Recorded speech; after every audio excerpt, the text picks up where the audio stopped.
Okay. Yep.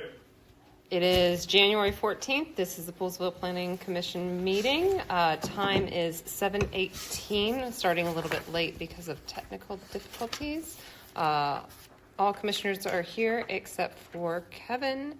We have John and Niles as well. And there are no citizen comments because there are no spectators, and I assume no comments received. No, as I said, there was one question that we got that I'll talk about when we talk about the water capacity stuff, but that's all connected there. All righty. Announcements. Let's start with Brian. What you got for us, Brian? Some cool stuff. We last Monday we awarded the town holiday lights awards, which is kind of cool. You can find those in the monocle or on the website. We also had a closed session to interview Neil Tiemann for the Board of Zoning Appeals, and that was all of the candidates. So Neil's a good guy. We appointed him directly after the closed session. That's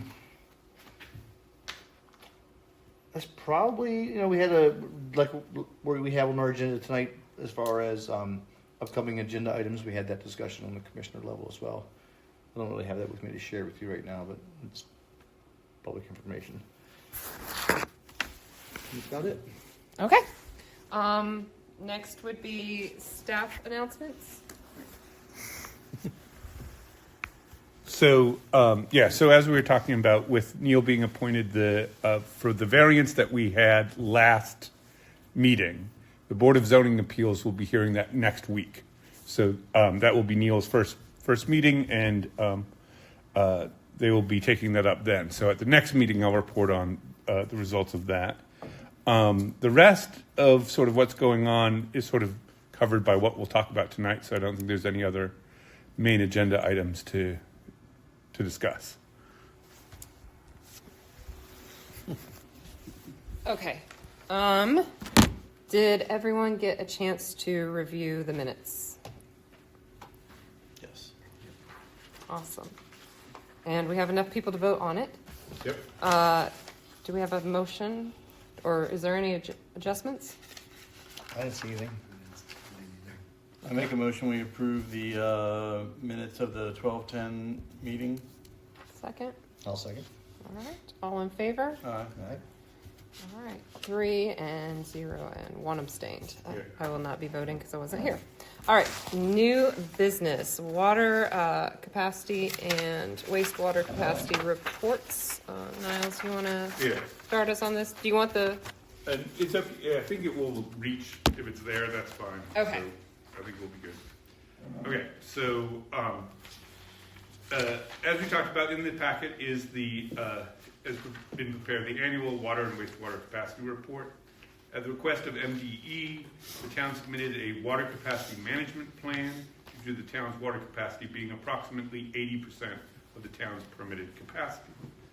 Over the last few months, Kathy Mim has been working to update this plan with the latest data, including drought demand and peaking factors, which were discussed when Kathy presented both to the commissioners and to the Planning Commission. The reason why I bring this up is because MDE had certain requirements for the capacity report, or for the capacity plan, that are then incorporated into this report. Okay. The WCMP served as the basis, is going to serve as the basis of all future water planning in the town, and will be updated annually in January with the previous year's data, so that the report that we have before you incorporates that data. So, in other words, we're going to update the water capacity plan every year in order to generate the annual capacity report. For the water capacity report, this has meant changing our methodology. So first, the rolling average has been changed from 3 years to 5 years.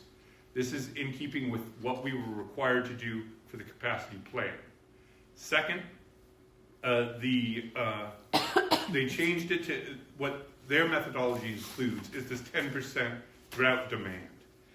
Using this methodology, and the town now has to account for that in doing it. So before, we were just doing a straight calculation. How much we use versus how much we're permitted, that gets our capacity. Now what we have to do is go, here's the amount we used, here's the amount that we can anticipate, a predetermined amount for demand, which is 10% of what we use. Add that, and then the excess of that is our capacity. And the question that we received was the question of this drought demand being a permanent change or a temporary change. And based on sort of our discussions generally, this seems to be the way they're going generally. I mean, it's unlikely that we're going to be in the future less than 80%, or have greater than or less than 80% usage, which is what we were required to do the water management capacity plan to begin with. And so therefore, this would have to be a consideration going forward, probably indefinitely. So it's not a temporary change. This is how we will do our planning going forward. So using this methodology and the 2025 numbers, the town has about 14,000 gallons per day of excess capacity after accounting for the drought demand. This equates to approximately 44.1 equivalent dwelling units, which is that figure that we use based on the 3.25 per dwelling unit. And so I'm going to pause there and just make a couple of notes on the water capacity plan itself, and then we can answer questions. So two things that we talk about in the report itself. Obviously, we're ongoing with our PFAS work, and that's addressed and talked about based on your guys' recommendation, the Planning Commission's recommendation to not approve further allocation, and that whole history is there. But we also wanted to include a couple of other things. One is, given that the current net available water capacity is approximately 2% of the total amount permitted by MDE, staff suggests that the Planning Commission should consider this capacity a town reserve and allocate it only based on town priorities. These could include things like the community center, a grocery store if that were to happen, or developments in the priority area such as the cultural arts district.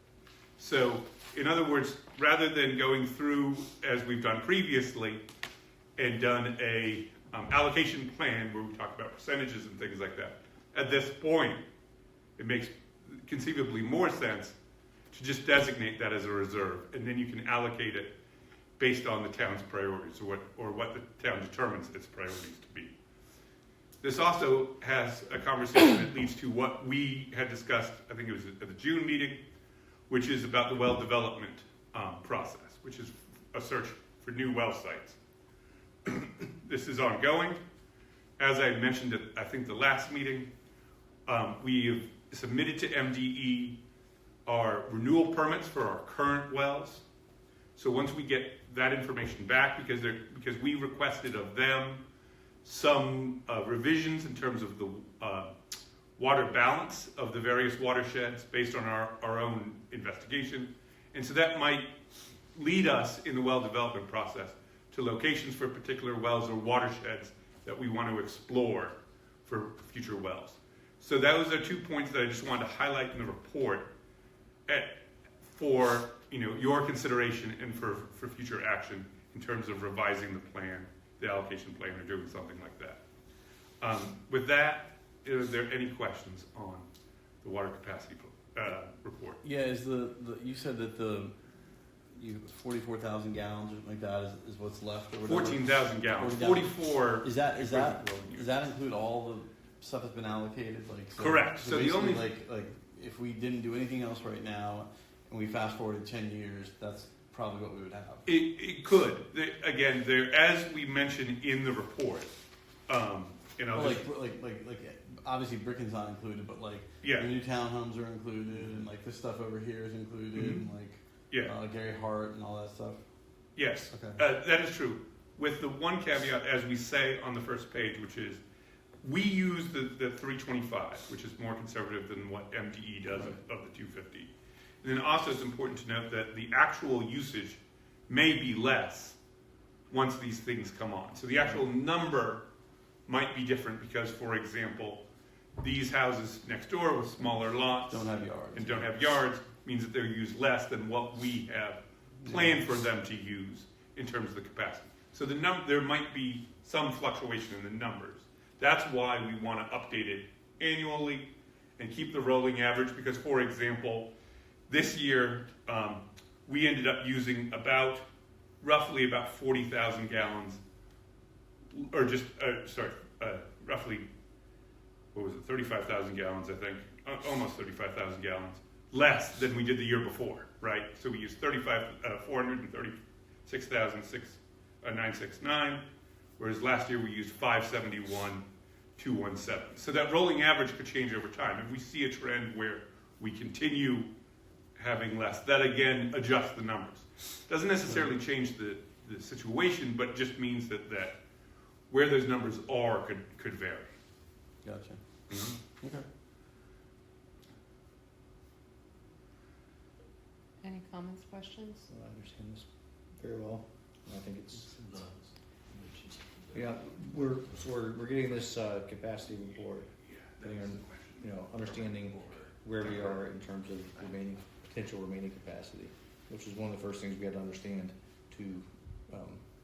with the new calculations, to understand when just thinking about the Bricken property. And the other part is getting our source of water and the actual ability to provide that that squared away before we can, in my opinion, consider removing the moratorium on building or new allocations, I guess. Any Makes thoughts? sense. Yeah. Just for clarification, development of wells for redundancy, not Yes. for expanded permitting. Correct. Okay. Couple of things I would like to point out. I'm sure everyone noticed, but this past year we used less water than we did in either 24, 23, or 22. It was down.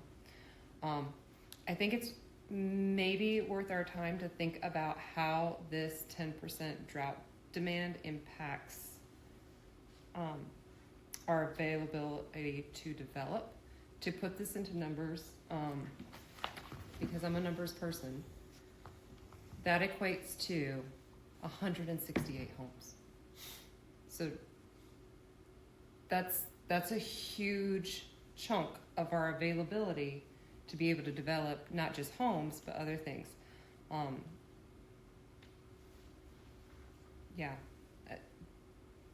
That is a major sort of responsibility that I think we should consider.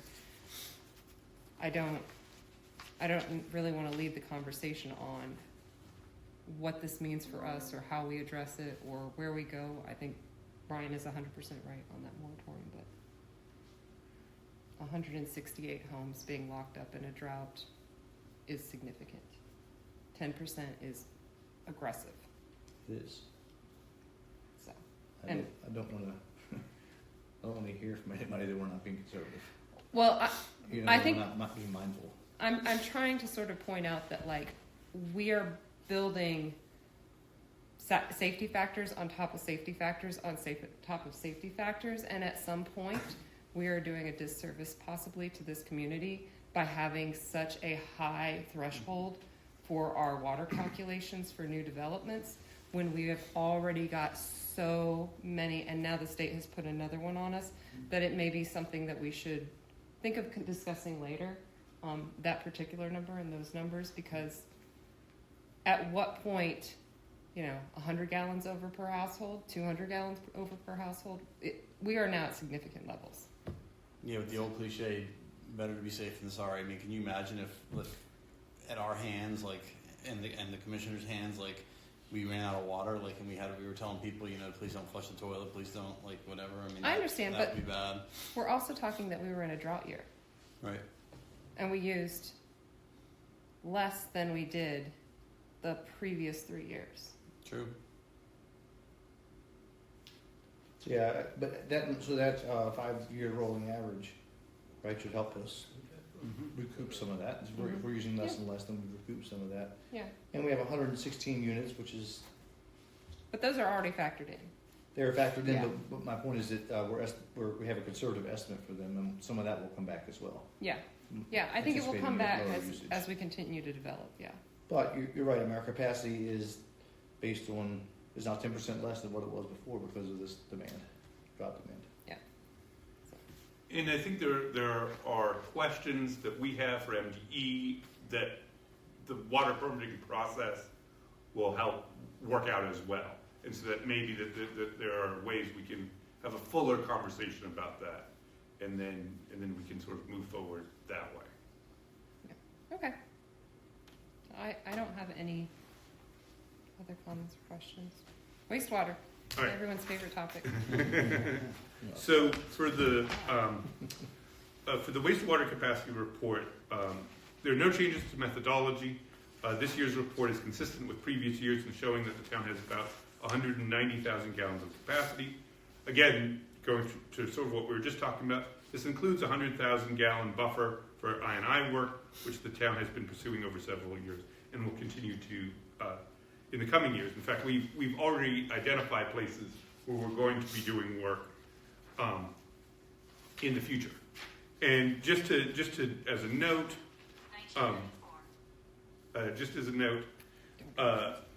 we have seen, and I think John can speak to this more directly, the impact of our I&I work on our ability to reduce some of the demand on the wastewater treatment plant and Right, such. and that's one of the things that,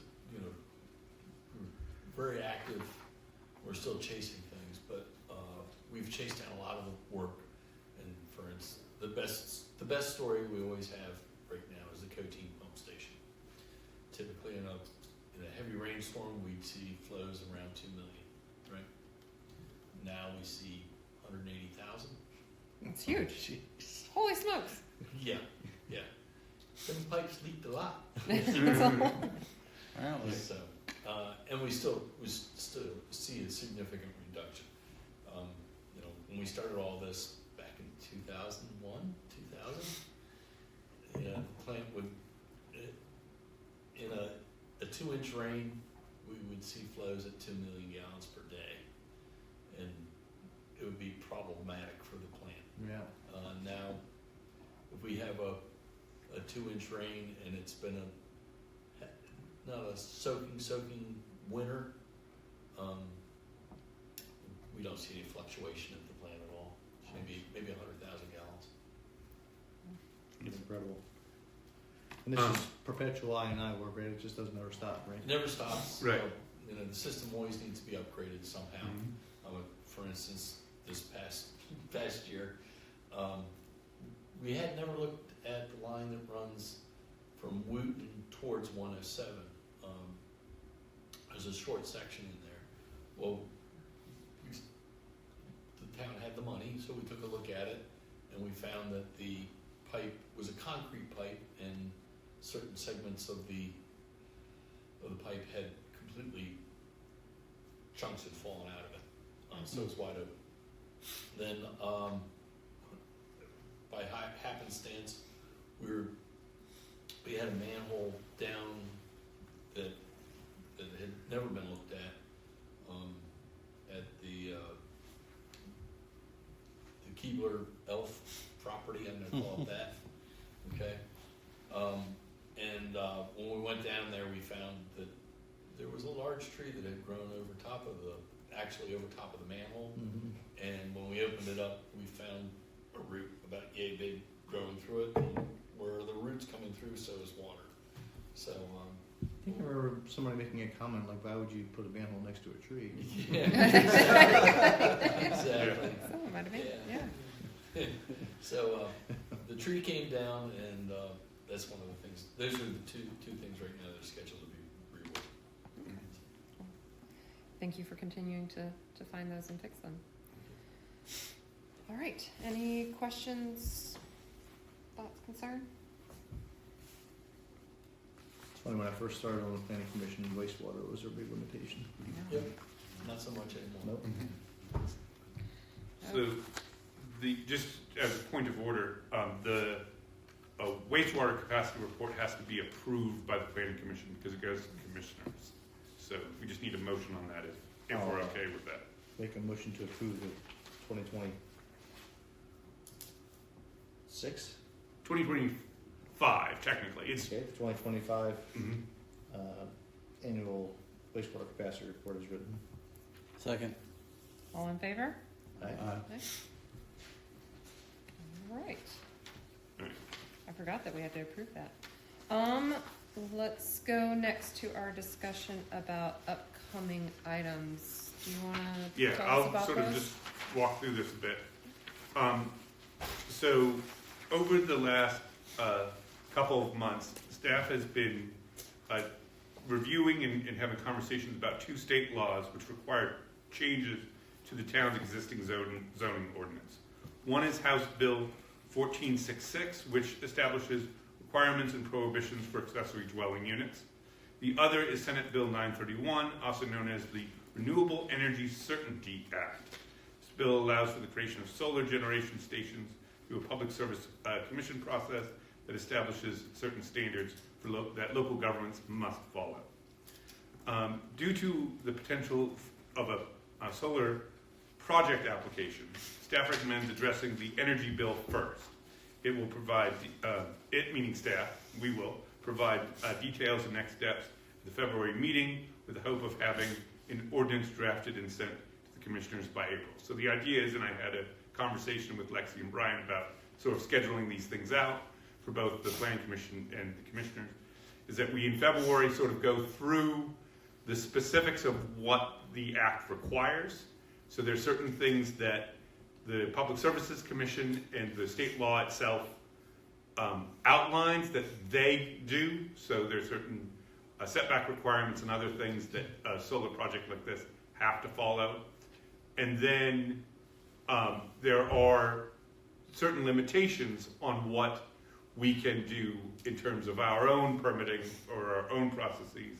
And so what staff is proposing is that at the February meeting, we outline all of that for you, then get feedback, and then we can draft an actual ordinance to give you a sort of a sense of where this is going, and then we can work through the steps to have it sort of approved by April.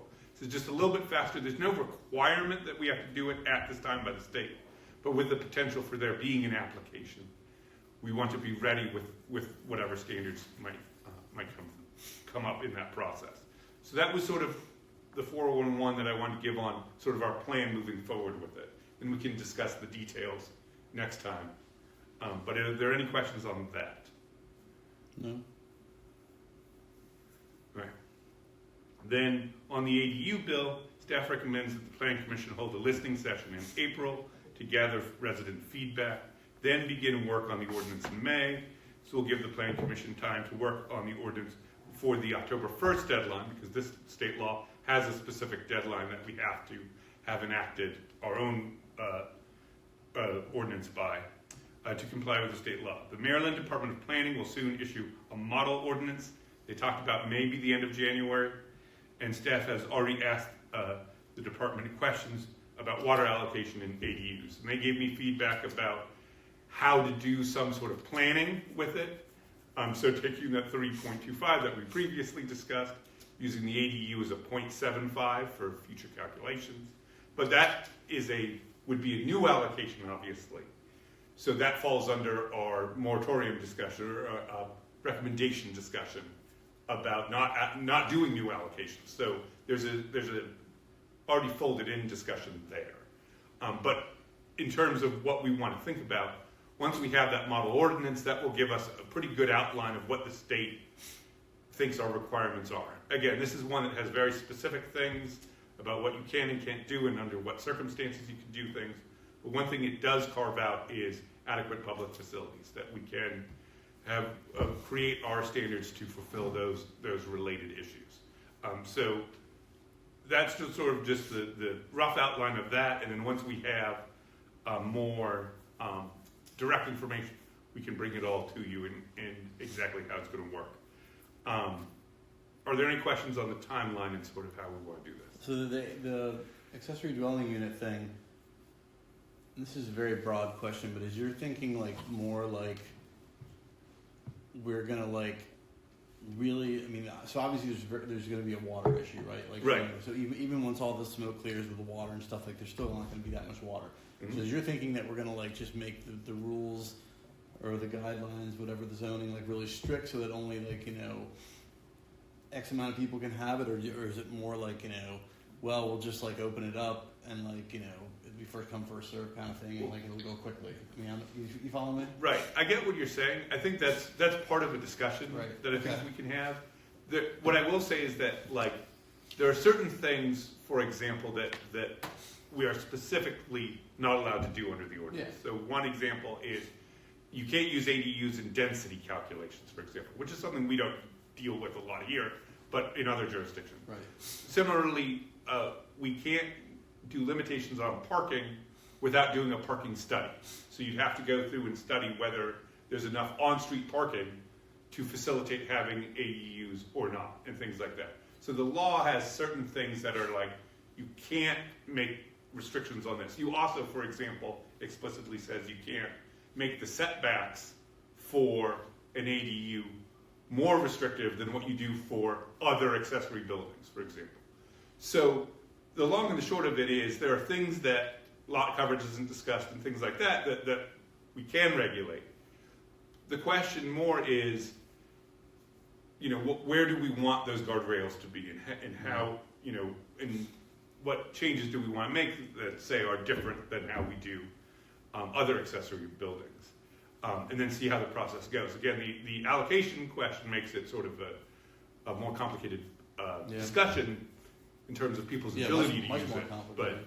But that is, again, one of the things that we are explicitly allowed to consider in what we are doing. And so how we draft that might reflect that as a way of approaching it. Okay. So the 0.75 is just saying that it's 3/4 of a regular house and for water allocation purposes. Per person, yes, per person. Yeah, so if you think about it, per person is 100 gallons per day per person is what you get. And so we do it on the basis that there are 3.5 people per house.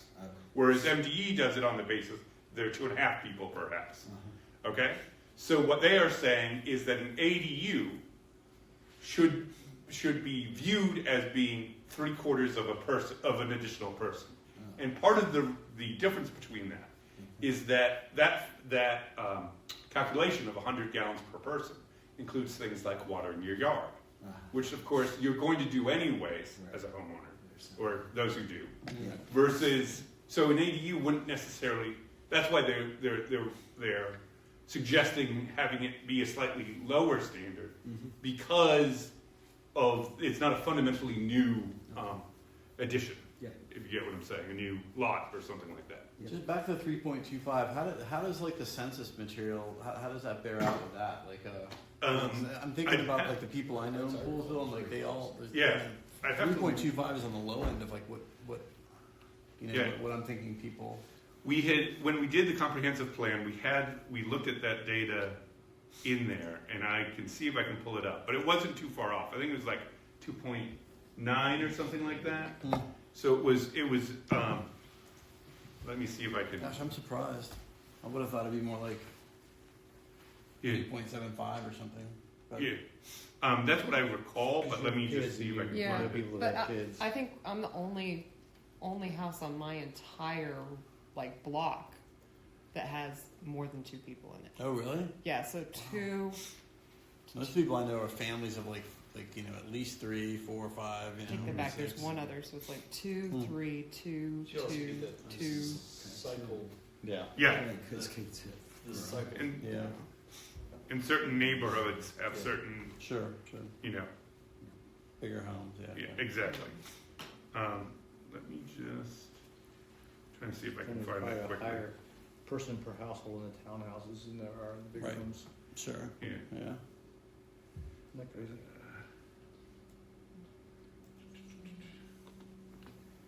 Yeah, I don't see that number right here, but I can try and find it.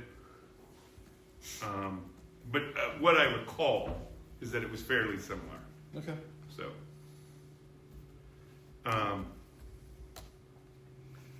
but yeah, so we can look into that. And as I said, with these ordinances, there'll be specific things that we can discuss further once we get into them. But this was more about, 1, putting it on your radar, and 2, sort of planning out a schedule to kind of complete the deadlines that we need to do.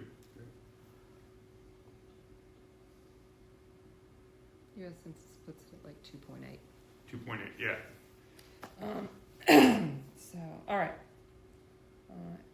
If there's nothing else on that, let us move to old business and the Cultural Arts District.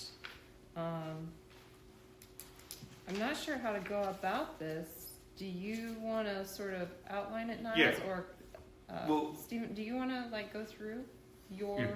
Either. Yeah, so I figured what we would start with, just because it's the newest and has the most material to go through, is what Stephen wrote up. So what I did in the packet is I included what Stephen had done and the original design guidelines that I had updated for the Cultural Arts District, just as a not a point of comparison, but more just having both sets of information. So I figured we could go through the design guidelines, see if you guys had any questions. As Stephen had mentioned to me, and I think I wrote in here, this is in many ways a summary of what we had previously talked about, giving a little bit more detail in certain places. And some of this we will want to put numbers to, and we can talk about that at times. But Yep. why don't we start there, and if you want to go through your sort of process with it. Yep. Yeah, so what I did was I took the previous version and then also the document with the zoning guidelines and pulled language from those things, and then just scaffolded out the context, scale, rhythm, and materials part of things a little more. And as we discussed before, the concept behind this is to get developers, owners to think about the fabric of the area and what it consists of, and relate their design to it, not through kind of an idea of a style or idea of pieces of buildings, but rather to kind of look comprehensively and think about patterns, and then be able to create something that might not be a recreation of something, an idea of what buildings are supposed to look like, but rather something that might be new and might pull things together. And one of the things that I really liked, which was some of the language that one of you had put in, was the idea that the developers and property owners may be required to submit relational drawings to demonstrate relationships between their designs and those elements of the context. I think we talked about that. Yeah, because that seems, that's the tool, it seems like.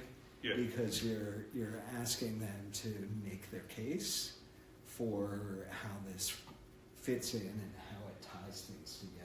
Yeah. So that's where the Planning Commission can evaluate the thinking that's going on behind it. So the whole first part just details what the elements are, relationship to context and scale, what the components of that are, rhythmic compatibility, that's again looking at vertical divisions, horizontal, and then sections of the facade, the voids and solids in the facade, and then materials. Again, it's more about the character of the materials and how they relate to the overall area. So then the next section then gets into the specific guidelines that we discussed at various times, the height and things like that. So I thought it made sense to introduce the more general conceptual things, and then to come in and really detail those specific things that we wanted them to live up to. So that's the idea, and I apologize, there's a typo in the first paragraph and aligning with the town's comprehensive plan at the end of that paragraph should Yeah. I edited it, put it at near the beginning. Yeah, So, anyway, that's the, you can fix that, yeah. yep. That's the idea behind it.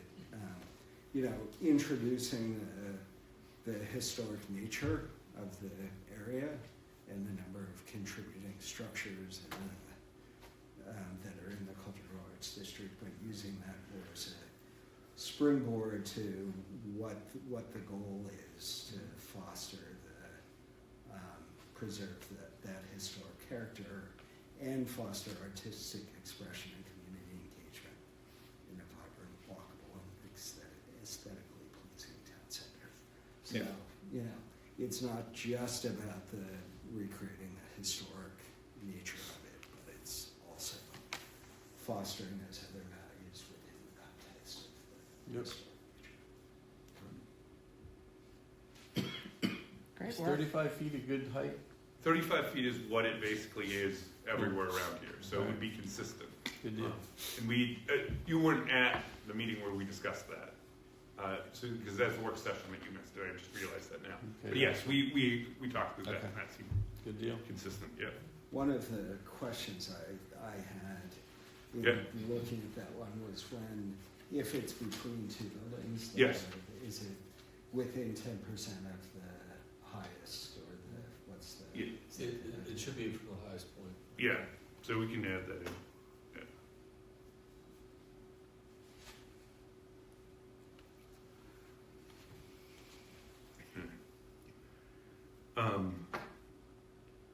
You guys have any questions on what he did? Because No, I think what you did is fantastic. Yeah, Thank I you agree. so much Thank for you your for hard doing work. that. I think it sort of solidifies the philosophy and the approach behind all of this. What are our action items? Like, what are we accomplishing with this today? So I think if you guys are good with this, then we'll say that this is the design guidelines, and we can do that unless there's anything you want to take from the old design guidelines that were not discussed. What I would say is what he did is sort of expanded it in sort of for areas of creativity that the old design guidelines didn't, and that is sort of what you guys had expressed you wanted. So in terms of this, I think we're good with this, if you all are okay with that. Then what we'll do in the ordinance is I will add in a line in the ordinance stating that there are design guidelines that they have to follow. We have similar language in the village overlay, and that will be included in it, and then it can be adopted that way. Okay? Then one of the questions that I had, and it's related to what we talked about here, which is the spacing of the frontages, so the staggering of frontages. And we've talked about this a couple of times, but what I want to sort of drill down to on this specific point is what do we want that to be? Do we want it to be every other building should be set back on a block? Do we want it every third building? And how much do we want? Or one other way you could do it is every X amount of feet Yeah, has to be offset. has to be So offset. that, because you could have, let's assume you could have a building that's, I don't know, say 100 feet long, right? But you wanted the offsets to occur every 50 feet, 45 feet So then you would have bump ins and outs on that on the building. Yes. building. Mhm. And then to what degree do you want it? Do you want it to be a standard setback? Do you want it to be like 5 feet back? Do you want it to be a percentage? It has to be a percentage of setback from the front. So like you have a variation of like 5% or something like that. And so those are the sort of the two technical points that are sort of the question, that are more aesthetic in nature than. Right. So if you did a percentage, if I was the developer, I could actually kind of, if I wanted to make it a little bit more architectural, I could take and make that frontage kind of curve around, right? By going by percentage. So you kind of come up with how you want to stagger this to give them some guidelines. And if you want, we can come back next time and have a couple of different options, but I just want to see what your first slush idea was. I don't have a big, this isn't a big deal to me. Mhm. So, I wouldn't mind seeing two frontages with the same setback next to each other. Yeah, I was gonna ask, like in historic town, I'm sorry, did I cut you off? I was just gonna finish by saying, Please. but if you want them alternating, that'd be fine with me too. Yeah, I kind of feel the same way, but like, I'm just thinking like a lot of the historic towns I've seen, like, you know, like the buildings are all original. Yeah. They're kind of like all the same, you know, like. Yeah. They tend to be Yeah. in a historical Yeah. frontage. And what But if- happens is in redevelopment, Yeah. is where they set it back, they step it back, give it to give their building a little bit more panache. Yeah. Does it add interest if it's like a little bit staggered? It does. I'm Yeah. fine with that then. Yeah. Yeah, I'm fine But, with that. and what you typically are seeing is on those setbacks is not more than 10 feet. Because Yeah. you don't want to build that hallway Yeah. effect. Right.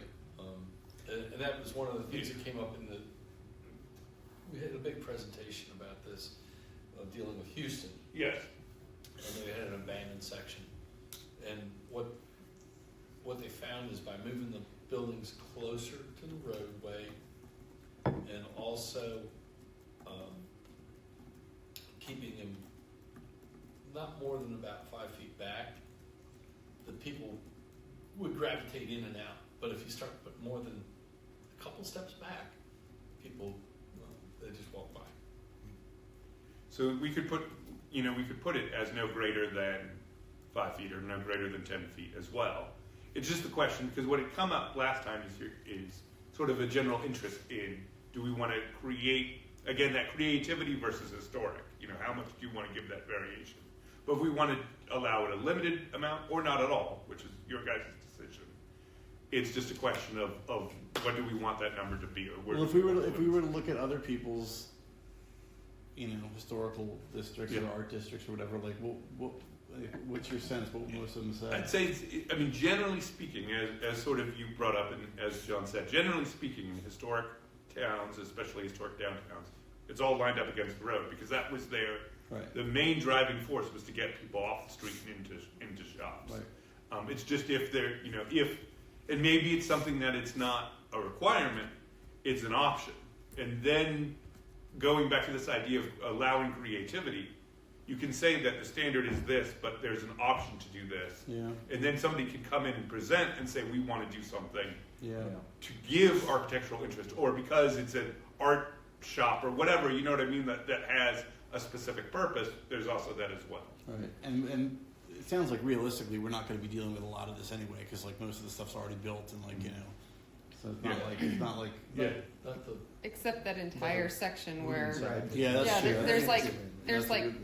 that's a good point. three Yeah. block frontages or more that. Yeah. Yeah. Okay. The- So what I was going to say is, I mean, you have an existing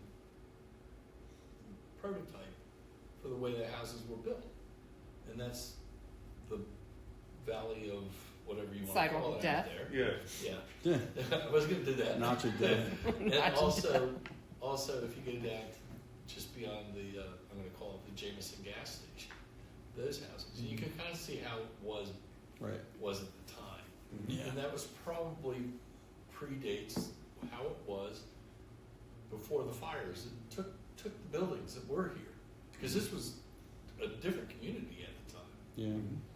So, Okay. Yeah, the percentage idea is interesting. Yeah, I agree. That seems like that's some flexibility Yeah. there. I was just thinking of, I forget the actual story behind it, but the classic DC row house with the bay window Mhm. and the steps Yeah. is the result of a requirement that was addressed by builders by creating that structure. Yeah. And before, so the kind of texture of those DC streets is completely created by this rule that then builders responded to. Mhm. correct. Yeah. Exactly.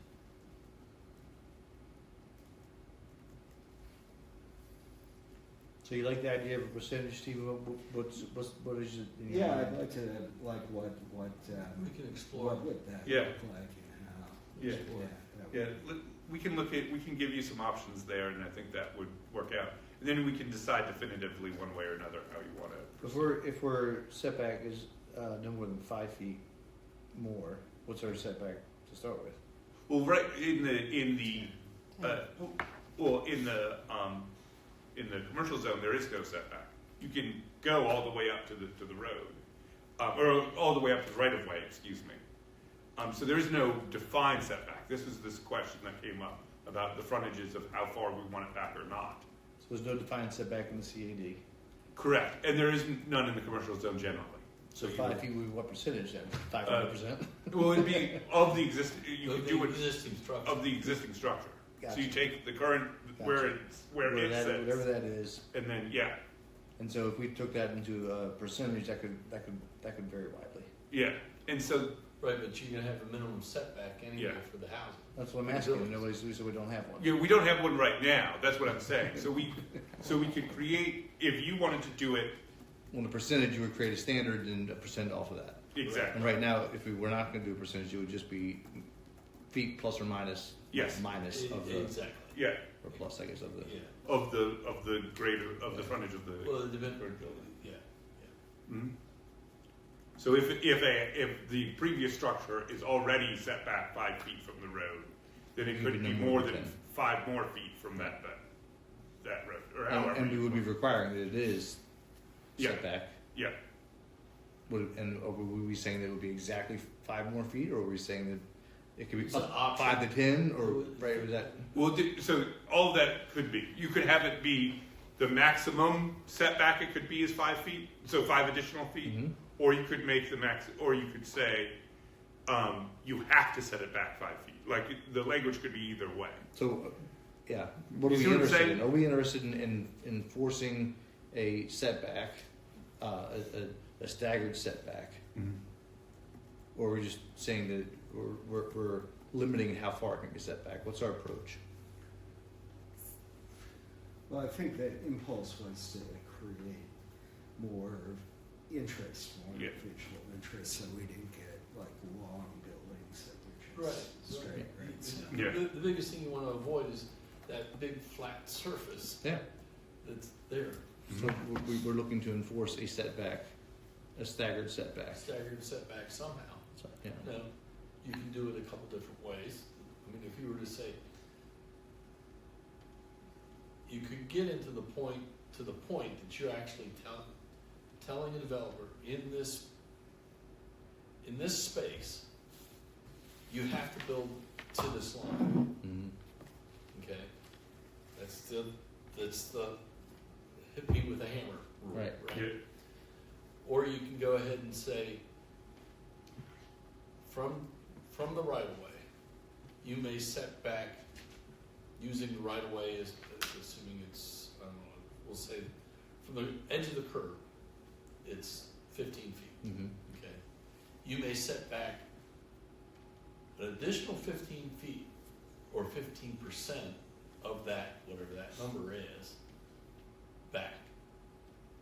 But the next building shall be the adjoining building, assuming you have adjoining buildings or adjoining properties, that building must be set at the line. Right. So you get that alternation Yeah. can take place. But you also have to determine what that distance is, right? Mhm. So, is this something that we could, like, if there was a special situation where, like, it made sense to put them at the same setback, they could get a special exception or something? A variance. We could Yeah. we could have it be a variance. We could. There's various different things Yeah. that could be Okay. applied for in certain circumstances. Can I reframe this? Mhm. Reframe this whole discussion because I dislike this entire discussion. Mm-hmm. In that we just had a discussion about making our guidelines and writing a whole thing that is about allowing for creativity and allowing like this philosophical idea where we are going to trust that they are going to come to us with things that match the rhythm and the patterns. Yeah. So if we're going to go down that road, it doesn't make sense to me personally to set these really strict sort of you will set back 5. Yeah. You will set back 5%. You will set. I don't think that that is in keeping with the philosophy of the CAD as we have sort of discussed. Mhm. And so, is there a way for us to say that, your minimum setback is this, your maximum setback is this, Yeah. and that within those boundaries, you have the freedom and the creativity to allow for those curved surfaces or to allow for, that recess or those bump outs. Yeah. I'm fine with that as long as there's like a No, I think specific there should be amounts, guides. because Yeah. you decide like, yeah, I want to build a thing with a huge front yard, then it looks out of place. Right. So you can't do that. But like if we set some sort of guardrails, Sure. then it opens them up to be creative. I think that approach is good too. Like again, it was just trying to figure out Yeah. what you guys wanted to envision, and then we can make that work. All of these are just sort of working out how much of guardrail you want is a better way, I think, of stating it. But that's fine. Yeah, If we can this- present that. Yeah, if this is a cultural arts district, Yeah. then we should not restrict creativity, Mhm. especially in the fronts of our Yeah. building. Yeah. Well, the danger is you get someone that's just wants to build it as quickly and easily and efficiently as possible, and they don't really care about creativity. But and then art. they want to get through the That's guidelines true. that are already set Yeah. forth, Right. That's right? true. Like, so they They already have to have bring to it to show. us anyway. They have to Yeah. create an architectural concept. And- for the buildings. Yeah. And I think that goes back to that. They have to show the relational drawings aspect of it. So no matter what, they're going to have to show us this, and then we can tell them Right. yes or Yeah. no. This is not consistent with Yeah. the Mhm. right. Like that really is the Yeah. safety net right Yeah. there. Mhm. That single line Yeah. is the safety net. All right. Agreed. And then I'm all good with that.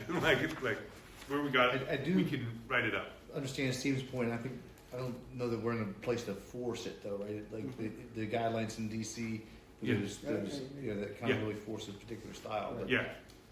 Yeah, I think we- there's too much and space.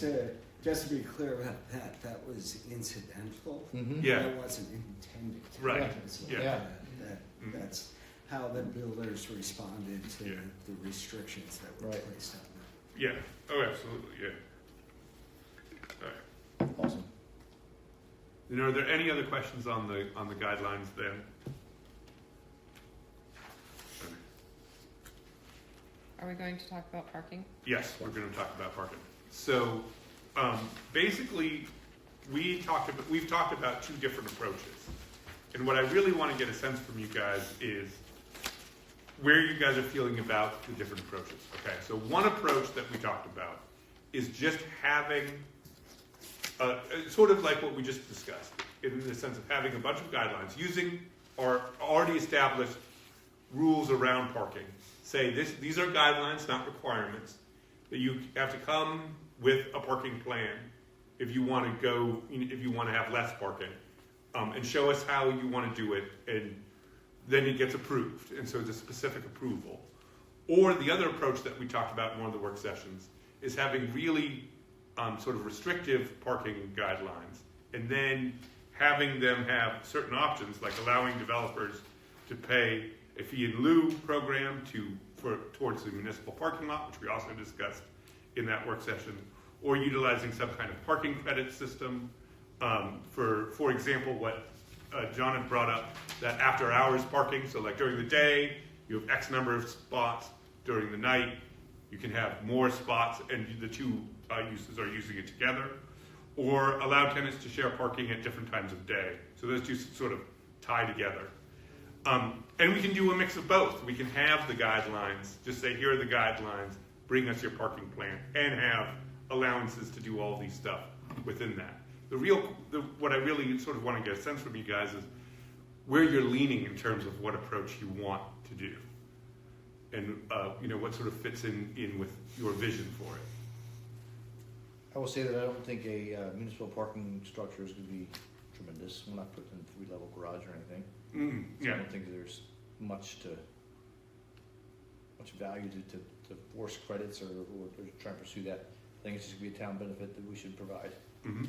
Yeah, I kind of agree with that. Like, I think that, and I don't love the idea of a garage, but just like Yeah. a lot, like an Yeah. overflow kind of lot, Yep. that's up there in the thick of things. I think is Mhm. probably really important if this is all going to be successful, like we want it to be. And Yeah.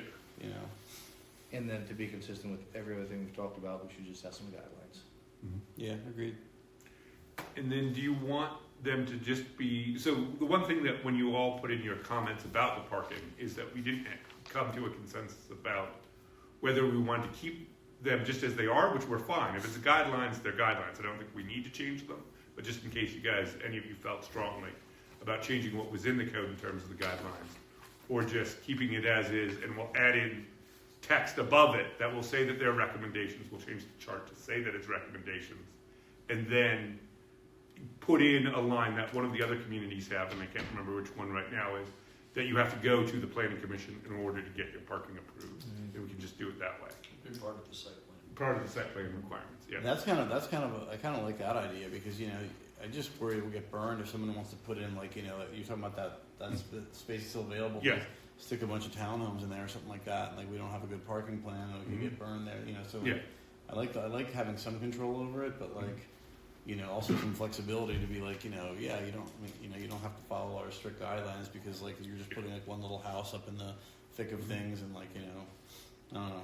No, if they follow our current criteria for parking, Yeah. and they come to us with a plan, and we'll be like, that's too much. Yes. We Yeah. can take some of those Yeah. spaces away. Yeah. Yeah. So I Okay. think making guidelines and, yeah. Yep, that's fine. So I'll amend the draft ordinance to include that, and that will be pretty easy, so I'll take care of that. And the parking should be around back. Yeah, that, That's what it's saying. yeah, and that's already in the design guidelines previously, but we can add it into that as well. I think it's in there again. It's important, though, to keep in mind that we're talking about commercial parking, that we're not, I mean, there is probably some residential, but like, there is no first floor, like, someone's not putting a house in the CAD. Well, and that goes to the next question that we had, which was about the residential stuff. So we'll get to that Okay. in a second. But yeah, but our plan is to have parking in the back, and that has been our practice for the last few years, and that is what we would say here. I think we just might want to explicitly state it again. it's Okay, in. perfect. Yeah, Yeah. it's one of those bullets. Okay, perfect. Excellent. So we'll just keep that as is, and then we'll just have the guidelines, and that's an easy change. Okay. Now talking about the residential question. So what we had talked about is having, and it is already in the use chart and everything, as being all residential would be by special exception. And then one of the requirements that we've talked about is having that first floor retail, second floor residential. Is there any other criteria that we want to put in for that special exception for residential that we haven't discussed? Basically, I want to firm up, and I'm going to have a conversation with the town attorney after this meeting about anything else that we want to put in there, because you've stated, and we've had a very firm conversation about not having residential in the CAD unless it fits that specific sort of idea of it. But say, for example, a small apartment building or something like that that doesn't have any retail or something like that, is that something that we'd want in the CAD or not? Again, this is the discussion that we just want to flesh out. I think we would want that by special exception. And all of the housing is by special exception. I'm more talking about criteria under the special exception. So if we're granting a special exception, what criteria do we want on? A question about that is a bed and breakfast residential? I think bed and breakfast is a different category under the use chart, and so we allowed that because it was a separate category. And I'll double check that and look at the ordinance again, but that is considered a separate use, is my recollection. Okay. We'll make sure that that's not a special exception. I think that should Yeah. be. And then it wasn't a special exception as far as my memory. Yeah, I think we had talked about the scenarios of where housing would be desirable would be in the second and third floor situations where you might get aging in place. Yes. Entry level apartment kind of situations. So it seems like this is that would be leverage for a developer to you know, they'd get more density that way, and we'd get retail or some other public purpose Yeah. built on the first floor. I don't see any situation that I can think of off the top of my head where you would need residential on the first floor. Like, because that's what we're talking about. The Yeah, special right. exception isn't for residential to exist in the CAD, it's for it to exist on the first floor. Right. And the CAD is only 3 blocks, again. Yeah. And there are other spaces adjacent, like Mhm. directly adjacent, that would be lovely for apartments.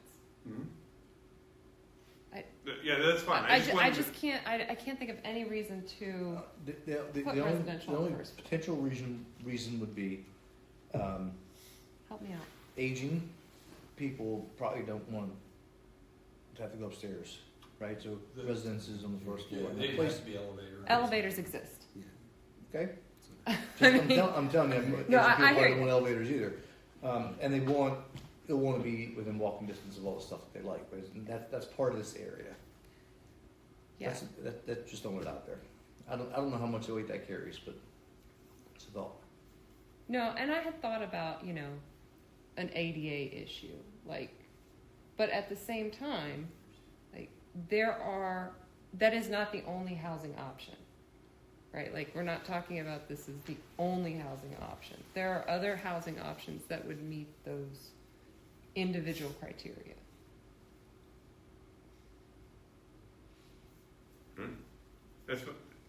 That's fine. I just wanted to have the discussion so that we knew Yeah, what we wanted to say. So that's good. That's good. I'm a horrible person. Elevators exist. Okay. Get physical. Walk up the steps. Walk up the steps. So, I don't think they're cheap though. They exist, but they're not No, cheap. they are not cheap. They are not cheap. Did we ban them in the CAD, by the way? We did not. You can put an elevator in. yeah. Lexi Yeah. says you should walk. Actually, I would love Lexi's an Law. elevator. Okay, so I think that covers most of the questions I had. Is there anything else you guys have thought of that we wanted to discuss? What I'll do between now and the next meeting is go back through and just double check everything to see if there's any other outstanding questions. We also are going to have, at some point, we have the updated survey, and that will give us a little more sense about what we talked about with the municipal parking lot and things like that. That we discussed. Checking on Friday.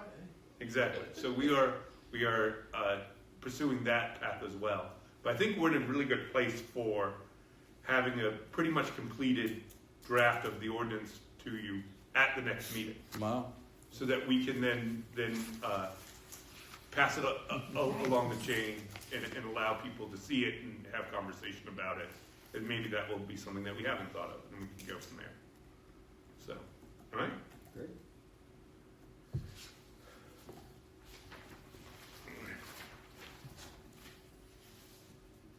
No, I'll make a motion, we adjourn. I've got a motion from Brian, Second. second from Martin. All in favor? Aye. Aye. And we are adjourned at 8:19. Oh no, that one's not right. It's 8:21. 8:21. Okay. Good job, 1 hour, just like you said.